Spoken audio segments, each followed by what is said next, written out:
क्योंकि भगवान बाप जब इस सृष्टि पर आते हैं, ब्रह्मा के द्वारा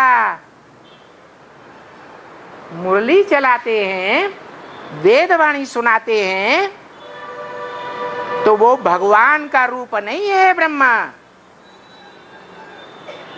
इसलिए ब्रह्मा के मंदिर नहीं बनाए जाते हैं, ब्रह्मा की पूजा नहीं होती है, ब्रह्मा की मूर्तियां नहीं बनाई जाती हैं, और ब्रह्मा को कोई याद भी नहीं करता है। क्यों? क्योंकि भगवान की वाणी तो है, ब्रह्मा के मुख से चलाई जाती है, परंतु वो ब्रह्मा उस वाणी को न समझने के कारण जीवन में पूरा प्रैक्टिकल फॉलो नहीं कर सकता। तो ब्रह्मा कोई भगवान नहीं है त्रिमूर्ति शिव की 3 मूर्तियों में। और कहते हैं ब्रह्मा सो विष्णु।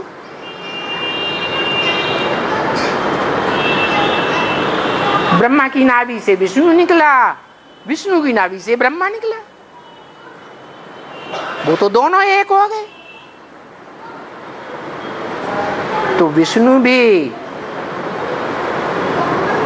जो शब्द है नो विषय टाल, उसमें विषय विकार की कोई भाषण नहीं है। विष्णु को शेष शैया पर दिखाया जाता है, माना सर्प सर्पणियों की संशैया पर पड़ा हुआ है,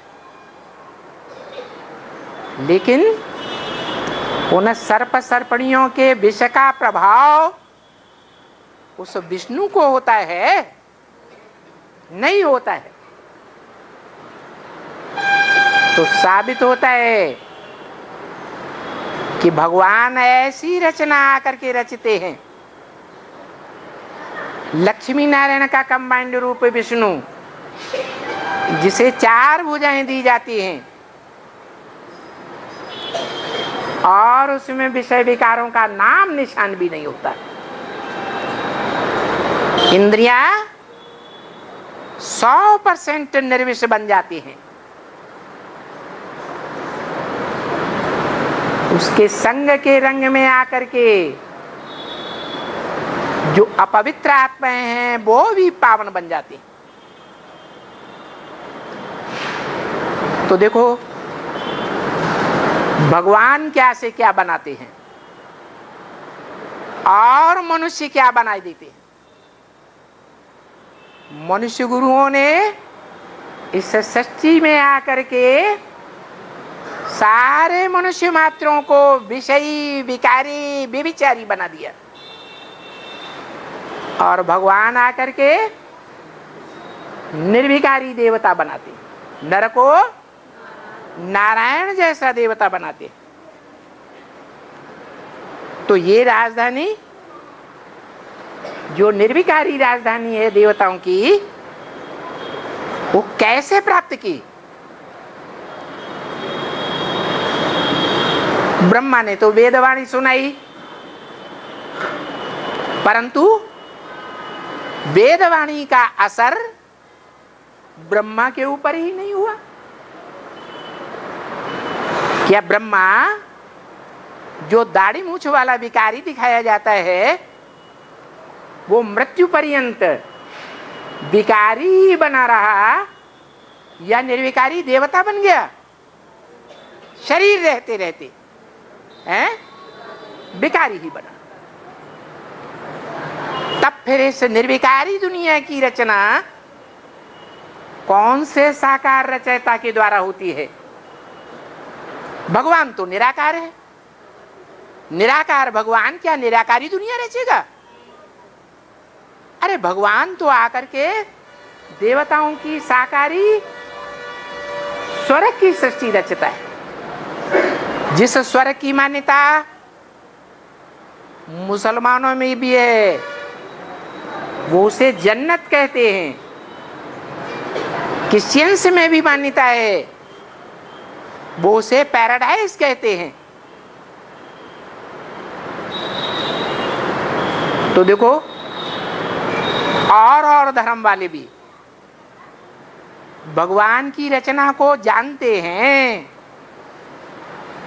परंतु वो रचना कब रची गई, वो निराकार अल्लाह मियां, वो निराकार गॉड फादर कब आकर के वो रचना रचते हैं, ये कोई नहीं जानता।